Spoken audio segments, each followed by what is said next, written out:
communiqué du PDCRDA relatif à la décision du Comité des droits de l'homme de l'Organisation des Nations Unies du 29 juillet 2025.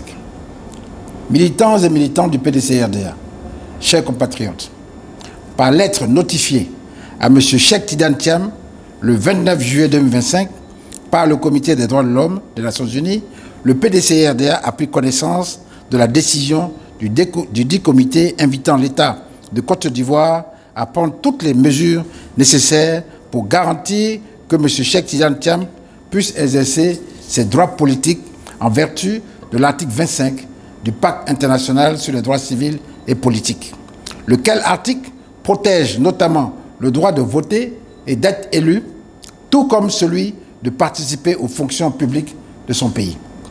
Le PDCRDA se réjouit notamment de ce que cette décision du comité ait été notifiée à l'État de Côte d'Ivoire, donc au gouvernement, par les soins du secrétaire général des Nations Unies lui-même, par note verbale en date du 29 juillet 2025. Référence G/SO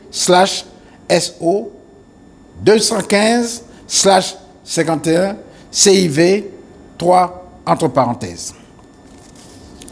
C'est le lieu de rappeler que la Côte d'Ivoire a ratifié le pacte international sur les droits civils et politiques du 16 décembre 1966, ainsi que le protocole facultatif se rapportant au dit pacte.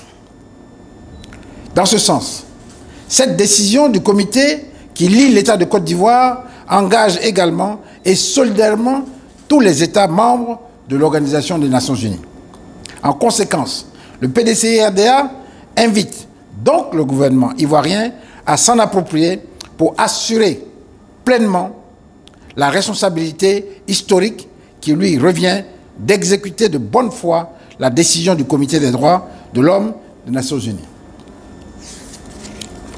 Fort de cette importante décision du Comité des droits de l'homme des Nations Unies qui reconnaît à M. Cheikh Tidiane Thiam le droit de participer à toute élection, M. Cheikh Tidiane Thiam présentera sa candidature à la prochaine élection présidentielle du 25 octobre 2025, conformément à l'article 55 de la Constitution ivoirienne qui prévoit que tout candidat doit être exclusivement de nationalité ivoirienne et être né de père ou de mère ivoirien d'origine.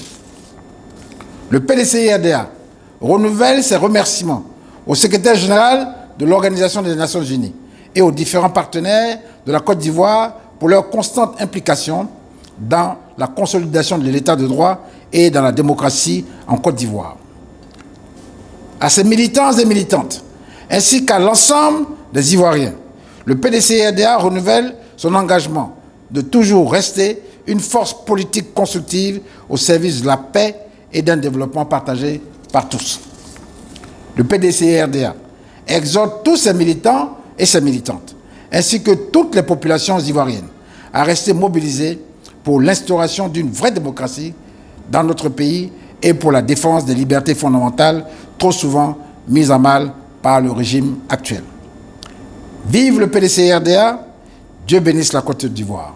Fait à Abidjan le 1er août 2025 pour le PDCRDA, Simon Doro, vice-président du PDCRDA, conseiller spécial du président Cheikh Tidiane Thiam. Je vous remercie.